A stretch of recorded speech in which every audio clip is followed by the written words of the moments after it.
नमस्कार साथियों, कैसे हैं आप सभी। मैं सोनी चौधरी एक बार फिर आप सभी का हार्दिक स्वागत करता हूं आपके अपने परिवार एसएससी मेकर में। स्टार्ट करते हैं आज का सेशन। आज है आपका 26 मई और आज हम डिस्कस करेंगे आपके 26 मई के करंट अफेयर्स और स्टडी के क्वेश्चंस जो आपके एग्जाम्स के लिए काफ़ी इंपॉर्टेंट होने वाले हैं। तो स्टार्ट करते हैं आज का सेशन। एक बार सभी बच्चे सेशन को जल्दी से लाइक करेंगे, शेयर करेंगे, जिससे और भी बच्चे जुड़ जाएं। जिन बच्चों को जानकारी नहीं है वो भी एक बार जुड़े, ठीक है ना। तो शेयर आप कीजिएगा एक बार। चलिए स्टार्ट करते हैं आज का सेशन। पहला क्वेश्चन है कि बॉलीवुड के किस अभिनेत्री ने पेटा के साथ मुंबई में एशिया के पहले आदमकद एनिमेट्रोनिक हाथी एली का अनावरण किया है। ठीक है, मैं आपको बता दूं पेटा जो ये एक संस्था है जो जानवरों से संबंधित होती है। ठीक है ना, जानवरों से इन द सेंस मतलब ये है कि जो हमारे जानवर है, पालतू जानवर है, चाहे जंगली जानवर है, उनको हमें किसी भी प्रकार की कोई हानि नहीं पहुंचानी चाहिए। ठीक है, उसके लिए कार्य करती है। तो इसके लिए जो अनावरण किया गया तो किसने किया? दिया मिर्जा ने किया, दीपिका पादुकोण ने किया, अवनी चतुर्वेदी ने किया, या इनमें से कोई नहीं। विच हॉलीवुड है भाई ये, ठीक है ना, हॉलीवुड, सॉरी बॉलीवुड, ठीक है, ये भी होगा बॉलीवुड।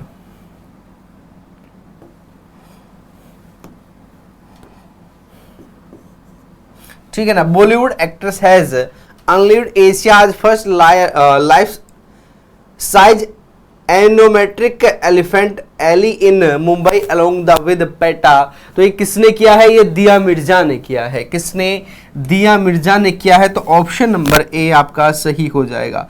मैंने आपको बताया अगर आपसे कोई पूछ ले कि भाई पेटा जो है ये किससे संबंधित है, तो पेटा जो है ये जानवरों की सुरक्षा को लेकर काफी जो है पूरे विश्व में कार्य करता है और दिया मिर्जा को उसका ब्रांड एम्बेसडर भी बनाया हुआ है। आप सभी जानते भी होंगे दिया मिर्जा एक भारतीय अभिनेत्री है, ये भी आपको ध्यान रखना। ठीक है ना, इनको जो है एक ब्रांड एम्बेसडर इन्होंने नियुक्त किया है पूरे वर्ल्ड वाइड। ये भी क्वेश्चन आपसे पूछा जा सकता है। ठीक है ना, कोई समस्या इस क्वेश्चन को समझने में तो आप पूछिएगा, एक बार बता दिया जाएगा। ठीक है, दूसरा एक क्वेश्चन और आप मुझे बताएंगे, जो दीपिका पादुकोण है, ठीक है ना, ध्यान से सुनिएगा। दीपिका पादुकोण ने किस खेल के समापन समारोह में शिकस्त की थी? किस खेल के समापन समारोह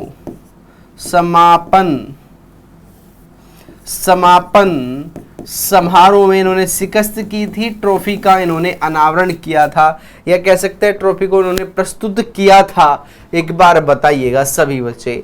सुबह 6 बजे आपकी क्लास चलती है भाई, टाइमिंग टेबल ये है और बाकी क्लासेस का टाइमिंग भी आपको बता दिया जाएगा। आप क्लास के साथ बने रहिएगा।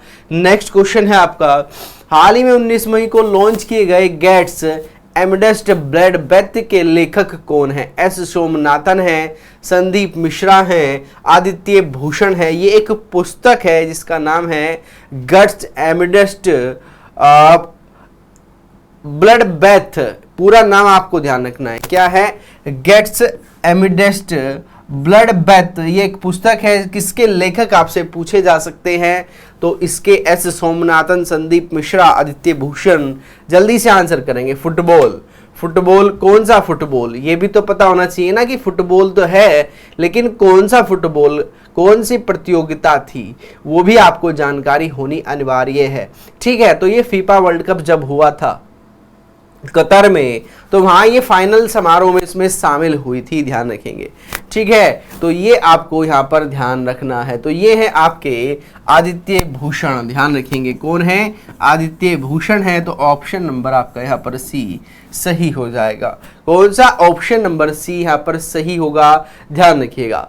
चलिए नेक्स्ट क्वेश्चन है कि हाल ही में टिकटॉक पर प्रतिबंध लगाने वाला अमेरिका राज्य कौन सा बना है? यानी कि जो अमेरिका है इसमें 50 काउंटीज हैं, आप सभी जानते हैं।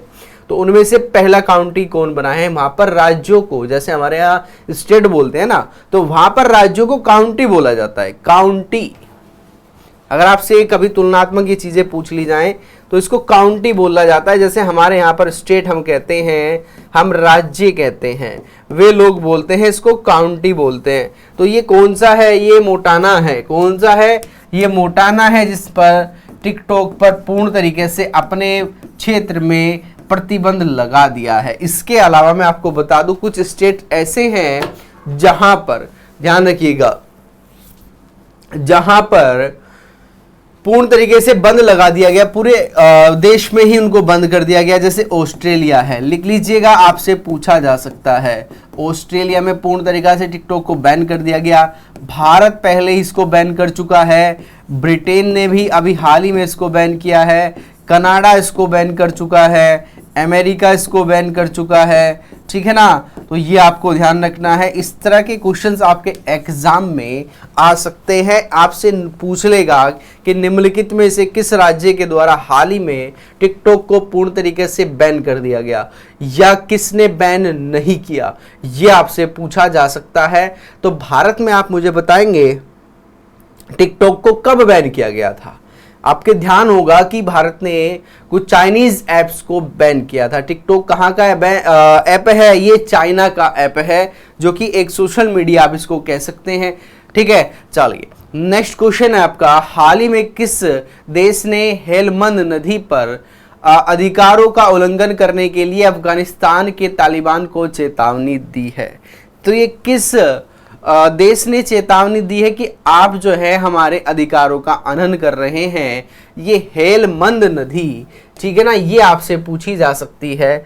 ठीक है, ये भाई कहाँ पर है? और ये भी पूछा जा सकता है कि अफगानिस्तान को जो है किसने चेतावनी दी है, किसने डराने का प्रयास किया है?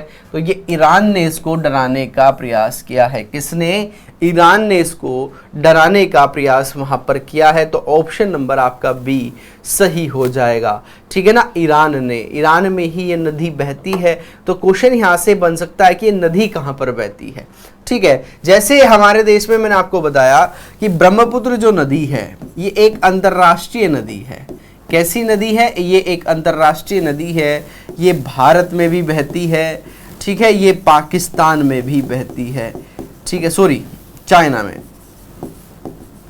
ठीक है, जैसे सिंधु नदी है, सिंधु नदी है, इसका जो विवाद है ये भारत और पाकिस्तान में, कहां पर? भारत और पाकिस्तान में इसको पानी को लेकर विवाद है।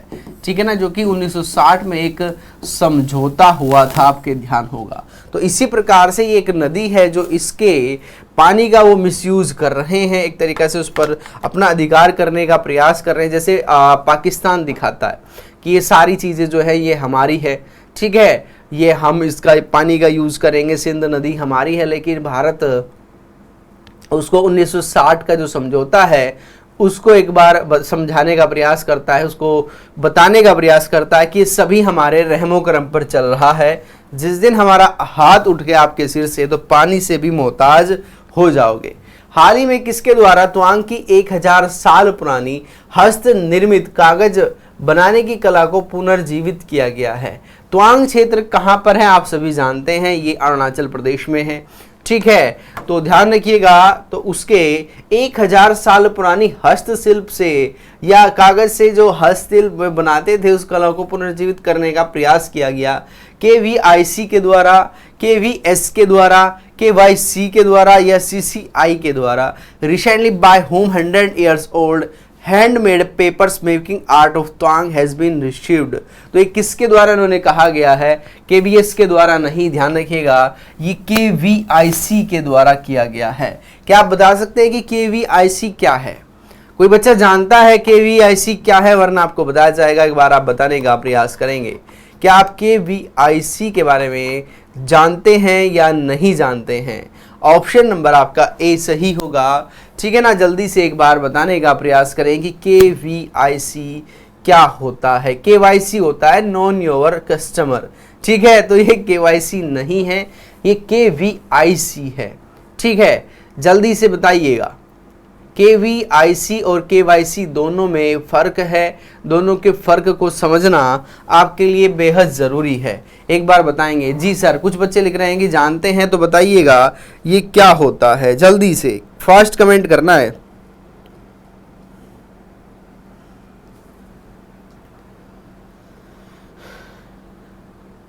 नहीं पता, कुछ बच्चे शायद नहीं जानते। तो ये होता है khadi and village industry commission. क्या होता है? Khadi and village industry commission. इसको आप लिख सकते हैं khadi and village industry commission, ये एक कमीशन बनाया गया था भारत सरकार के द्वारा। इसका जो कार्य है ये हस्तशिल्प को बढ़ावा देना। हस्तशिल्प जानते हैं या नहीं जानते, ये भी एक बार बताएंगे। आप हस्तशिल्प जानते हैं या नहीं जानते हैं, एक बार आप बताएंगे। ठीक है, केवीसी का मतलब होता है खादी एंड विलेज इंडस्ट्री। बहुत बढ़िया। इंडस्ट्री कमीशन आयोग ये बनाया गया है। खादी, जो खादी होता है ना, सूत से चरखा चलाकर जो गांधी जी खादी का निर्माण करते थे, ठीक है ना, तो उसी प्रकार से ये आपको ध्यान रखना है, ये खादी है और इसको हस्तशिल्प को बढ़ावा देने के लिए इसको स्थापित किया गया था। पीएम मोदी खेलो इंडिया यूनिवर्सिटी गेम्स के उद्घाटन समारोह किस शहर में किया गया? ठीक है ना, एक जो उद्घाटन समारोह यूनिवर्सिटी खेल जो हुए, ये कहां पर हुए? आगरा में, उत्तर प्रदेश में, लखनऊ में, या इनमें से कोई नहीं?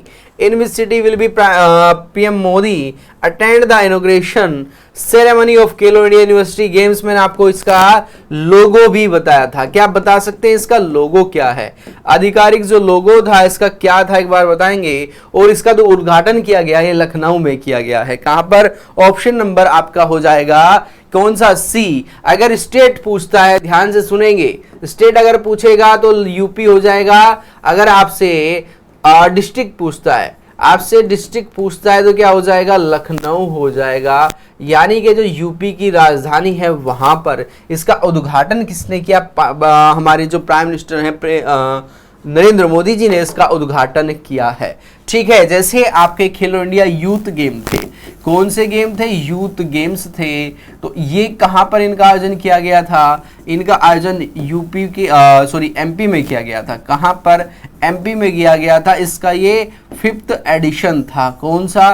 5th एडिशन था, जिसमें फर्स्ट जो रैंक थी ये हरियाणा ने यहाँ पर पहला स्थान प्राप्त किया था। तो यूनिवर्सिटी गेम भी आपको ध्यान रखने हैं कि इसमें किस यूनिवर्सिटी ने शीर्ष स्थान प्राप्त किया है। राज्य पूछा जा सकता है, कितने मेडल वो जीतेंगे, वो सारी इंफॉर्मेशन हमारे लिए इंपॉर्टेंट हो जाएगी। तो उन पर आपको विशेष रूप से ध्यान रखना है। एक बार मुझे वो बच्चे सभी बताएंगे लोगो क्या है, क्योंकि लोगो आज से मैं 8 दिन पहले की क्लास में करा चुका हूं। जब लोगो उसका लॉन्च किया गया था मैंने आपको बताया भी था कि लोगो आपके लिए इंपॉर्टेंट हो जाएगा। ठीक है, जल्दी से बताएंगे, सभी बच्चों को कमेंट में आंसर करना है। ठीक है, चलिए।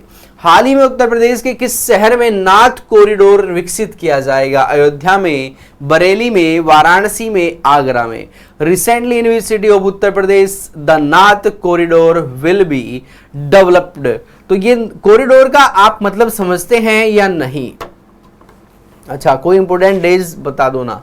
सारे ही इंपोर्टेंट डेज हैं जो आपके लिए आप सुनते हैं, देखते हैं, वो सभी आपके लिए इंपोर्टेंट है। ठीक है, और जो इंपोर्टेंट होंगे वो आपको करा दिए जाएंगे। चलिए, ध्यान रखिएगा, इसमें क्या याद रखना है? कॉरिडोर का मतलब क्या होता है?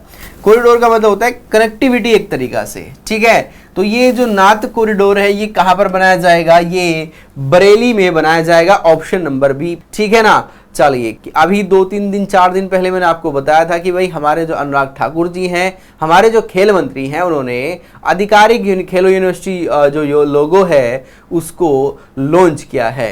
ठीक है, चलिए, तो ध्यान रखिएगा, ये बरेली जो है, बरेली में नाथ कॉरिडोर विकसित किया गया है, ध्यान रखिएगा। ठीक है, जैसे आपने भारतमाला प्रोजेक्ट देखा होगा या सुना होगा, ठीक है, आपने भारतमाला प्रोजेक्ट के बारे में सुना होगा या नहीं सुना होगा? नहीं सुना तो आप उसको जाकर सर्च कर सकते हैं। इसमें क्या है, इसमें जो हमारे तीर्थ स्थान हैं इनको कनेक्ट किया जाएगा, पूरे भारत को इससे कनेक्ट किया जाएगा। चाहे वो उत्तर भारत है, दक्षिण भारत है, कोई सा भी स्थान हमारा ऐसा है जो धार्मिक स्थल से हमारे लिए इम्पोर्टेंट है, जिसका कोई ना कोई हमारे लिए महत्व है, विरासत हमारी है, तो उसको यहाँ पर जोड़ा जाएगा, ध्यान रखिएगा। और बरेली किस लिए प्रसिद्ध है, एक बार आप बताएंगे? झुमके को छोड़कर बरेली किस लिए प्रसिद्ध है, एक बार बताने का प्रयास करेंगे। ठीक है, चलिए, तो ऑप्शन नंबर आपका यहाँ पर बी सही होगा। हाल ही में सतत विकास लक्ष्यों की दिशा में तेजी से बढ़ने वाला पहला शहर कौन सा बना है? ठीक है, भोपाल है, आगरा है, पुणे है, उदयपुर है। ठीक है ना, पहला शहर कौन सा बना है? पहला शहर कौन सा बना है जो आपके सतत विकास लक्ष्य हैं? और सतत विकास लक्ष्य कितने हैं? ये 17 हैं। ठीक है ना।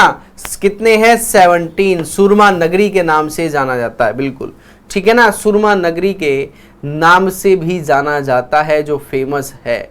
आपका जो सतत विकास लक्ष्य है, टोटल संख्या आपसे पूछी जा सकती है, कितनी है, ये 17 है, ठीक है ना। और भारत इनको अचीव करने का जो टारगेट है, ये 2030 तक अपने आप को टारगेट दे चुका है।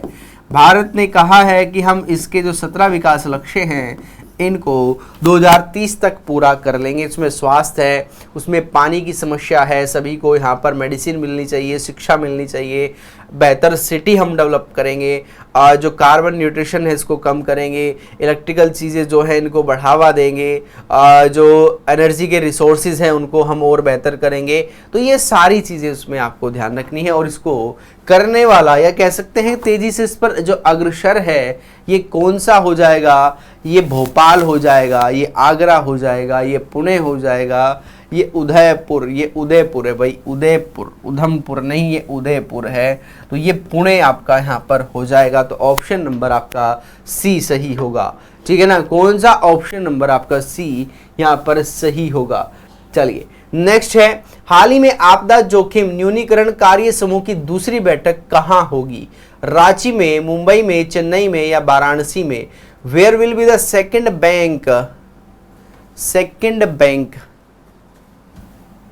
ग्रुप होगा भाई, ये second bank of disaster risk reduction working group recently, यानी कि जोखिम को हम कैसे कम करें। आपदा कभी भी आ सकती है, भूस्खलन है कभी भी आ सकता है, भूकंप है कभी भी आ सकता है, बाढ़ है आप उसको नहीं रोक पाओगे अगर वो आएगी, क्योंकि नेचुरल है। तो उसको हम कैसे कम करें, उसके लिए हमारे पास और भी तकनीकें होती हैं, ठीक है, और भी तकनीकें होती हैं, ध्यान रखिएगा। जैसे आपने देखा होगा, एक मिनट भाई, इसका पुणे नहीं, इसका भोपाल होगा आंसर, इसको सही कीजिएगा एक बार। इसका जो सतत विकास लक्ष्य है ये आपका हो जाएगा भोपाल, जो कि मध्य प्रदेश की राजधानी है। इसको सही करेंगे क्योंकि पुणे में अभी एक मीटिंग हुई थी इसको लेकर, ठीक है, तो इसको एक बार सही कीजिएगा। तो ये आपका हो जाएगा मुंबई। कौन सा है? मुंबई है। हाल ही में आपदा जोखिम न्यूनीकरण कार्य समूह की जो बैठक हुई ये कहां पर हुई? ये मुंबई में इसका आंसर हुआ है, ठीक है। तो पहले वाला जो इसका आंसर था ये था भोपाल, इसको सही करना, जो कि सतत विकास लक्ष्य को लेकर है। इसका हो जाएगा भोपाल, जो कि मध्य प्रदेश की राजधानी होगा, ठीक है। और ये आपदा न्यूनीकरण कार्य समूह की जो दूसरी बैठक हुई ये कहां पर हुई? ये मुंबई में इस बैठक का आयोजन किया गया है। नेक्स्ट क्वेश्चन है कि संयुक्त राष्ट्र महासभा ने 26 नवंबर को किस दिन या किस दिवस के रूप में घोषित किया है? विश्व सतत परिवहन दिवस के रूप में, जल परिवहन दिवस के रूप में, या वायु परिवहन दिवस के रूप में? इनमें से कोई नहीं। The United Nations General Assembly has declared November 26 as which day, ठीक है ना। 26 नवंबर को किस रूप में उन्होंने इसको घोषित किया है? रूप में इन द सेंस मतलब ये है कि हम किस रूप में इसको मनाएंगे। जैसे 26 नवंबर हम किस रूप में मनाते हैं अभी तक, तो भारत की अगर बात की जाए तो हम उसको मनाते हैं किस रूप में? उसको हम मनाते हैं भारत के संविधान के रूप में, ठीक है ना। संविधान दिवस के रूप में उसको मनाया जाता है। लेकिन अब यूएनओ ने कहा है, किसने? यूएनजीए ने कहा है। यूएनजीए का मतलब है यूनाइटेड नेशन जनरल असेंबली ने कहा है कि इसको हम विश्व सतत परिवहन दिवस के रूप में मनाएंगे, ठीक है ना। तो ये एक किसका भाग है? ये यूएनओ का ही भाग है, यानी कि संयुक्त राष्ट्र महासभा का ये भाग है, ध्यान रखिएगा। तो इसने कहा कि प्रतिवर्ष आपको 26 नवंबर को विश्व सतत परिवहन दिवस के रूप में मनाना होगा, ठीक है। तो ऑप्शन नंबर ए आपका यहाँ पर सही हो जाएगा, ठीक है ना। चलिए बहुत बढ़िया भाई, सभी बच्चों का आंसर सही है, मोस्टली बच्चे इसका आंसर सही कर पा रहे हैं, ठीक है ना। इस तरीके से आपको यहाँ पर चीजें याद रखनी है। एक बच्चा पूछ रहा था कि सर इंपोर्टेंट डेज बताएं, तो इंपोर्टेंट डेज ये रहा आपके लिए, आप इसको याद जरूर रखिएगा, क्वेश्चन पूछा जा सकता है, ठीक है। चलिए सर मुझे ज्वाइन करनी है, कैसे संपर्क करें? आप ज्वाइन है, ऑलरेडी ज्वाइन है, आपको संपर्क करने के लिए आपको एसएससी मेकर एप्लीकेशन डाउनलोड करना है, उस पर आपको सारी चीजें बता दी जाएगी। किस अदालत ने 26/11 मुंबई हमले के आरोपी तहव्वुर राणा के भारतीय प्रत्यार्पण को मंजूरी प्रदान की है? तो ये प्रत्यार्पण जो होगा इसके लिए मंजूरी देनी पड़ती है। फॉर एग्जाम्पल मान के चले अब मैं कोई यहाँ पर अपराध करता हूँ और मैं जाकर शरण ले लेता हूँ किसी दूसरे देश में, ठीक है, वहाँ की मेरे पास जो है कुछ आधिकारिक ऑफिशियली कुछ कागज़ मेरे पास होते हैं, डॉक्यूमेंट्स होते हैं, तो वहाँ की सरकारों को वो कार्रवाई पूरी करनी पड़ती है, ठीक है। तो उसके बाद ही हम उसको जो भी अपराधी है उसको यहाँ पर ला सकते हैं। तो उसके लिए जो 26/11 का मुंबई अटैक हुआ था उसके लिए ये राणा साहब जो हैं ये मुख्य दोषी हैं। तो ये अमेरिका की अदालत ने इसके प्रत्यार्पण को मंजूरी दे दी है। जैसे नीरव मोदी वाला केस आपने जरूर सुना होगा, ठीक है ना, नीरव मोदी वाला केस आपने जरूर सुना होगा, ठीक है, ध्यान रखिएगा। चलिए भाई बहुत बढ़िया। नेपाल की अदालत ने नीरव मोदी वाला केस आपने जरूर सुना होगा, ठीक है। तो नीरव मोदी को भी लेकर काफ़ी चीज़ें वहाँ पर चल रही हैं। मेहुल चोस्की वाला आपने जो है ज़रूर सुना होगा, ठीक है, तो उसको भी लेकर आपने जो है काफ़ी चीज़ें वहाँ पर देखी हैं, ठीक है ना। तो ये आपका हो जाएगा। चलिए नेक्स्ट क्वेश्चन है आपका, हाल ही में इंडियन कॉमनवेल्थ डे 2023 कब मनाया जाता है? इंपॉर्टेंट डे है भाई, इसको भी याद रखेंगे, इसको भी याद रखिएगा। कब मनाया जाता है? 24 मई में, 22 मई में, 23 मई में, या इनमें से कोई नहीं। When has Indian Commonwealth days celebrated recently? तो ये 24 मई में इसको हम मनाते हैं। कब मनाते हैं? 24 मई में हम इसको मनाते हैं, ध्यान रखिएगा, ठीक है। चलिए नेक्स्ट है, हाल ही में किसे बास्केटबॉल फेडरेशन ऑफ इंडिया के अध्यक्ष के रूप में चुना गया है? बास्केटबॉल के फेडरेशन ऑफ इंडिया के अध्यक्ष कौन बने हैं? ध्यान रखिएगा। तो ध्यान रखेंगे ये आपके हो जाएंगे जयप्रकाश है, डॉक्टर के गोविंद राज हैं, प्रवीण श्रीवास्तव हैं, इनमें से कोई नहीं। Recently who has been elected as the president of basketball federation? तो ध्यान रखिएगा ये हो जाएंगे doctor K Govind Raj. Option number B कौन है? डॉक्टर के गोविंद राज इसका ऑप्शन आपका सही हो जाएगा, जो बास्केटबॉल के हमारे अध्यक्ष नियुक्त किए गए हैं, ठीक है ना। चलिए नेक्स्ट है, हाल ही में कहाँ हैरिस पार्क का नाम बदलकर लिटिल इंडिया किया गया है? फिजी में, जापान में, ऑस्ट्रेलिया में, या इनमें से कोई नहीं। Where has Harris Park been renamed as Little India recently? ठीक है ना। तो हैरिस पार्क का जो नाम बदला गया ये वहां पर भारतीयों की संख्या को देखते हुए किया गया है, इसको लिटिल इंडिया नाम दिया गया।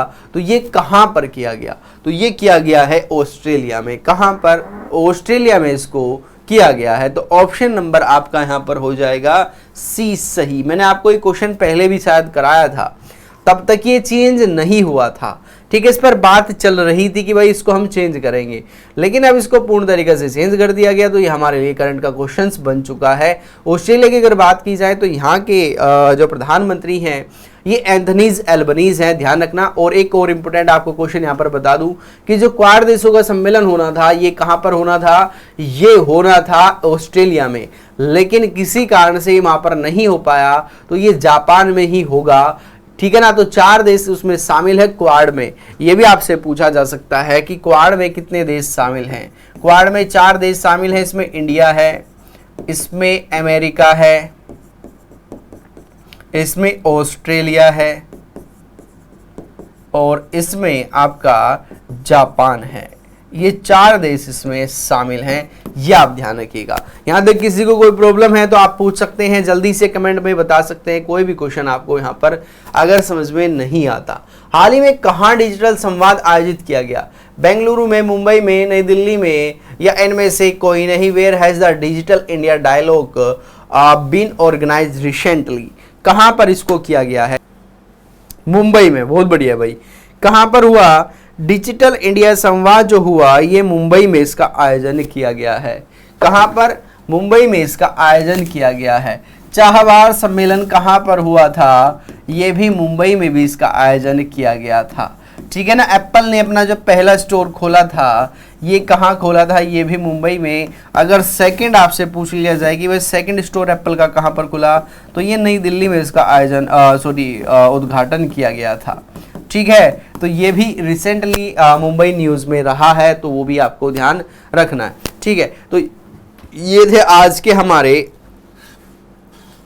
करंट अफेयर्स के क्वेश्चंस आपके लिए काफी इंपॉर्टेंट थे। कुछ स्टैटिक के क्वेश्चन हैं जो हमें यहाँ पर डिस्कस करने हैं। एक बार सभी बच्चे सेशन को लाइक करेंगे, शेयर करेंगे, जिससे क्लास सभी बच्चों तक पहुंचे, सभी बच्चे वहां पर क्लास से जुड़े।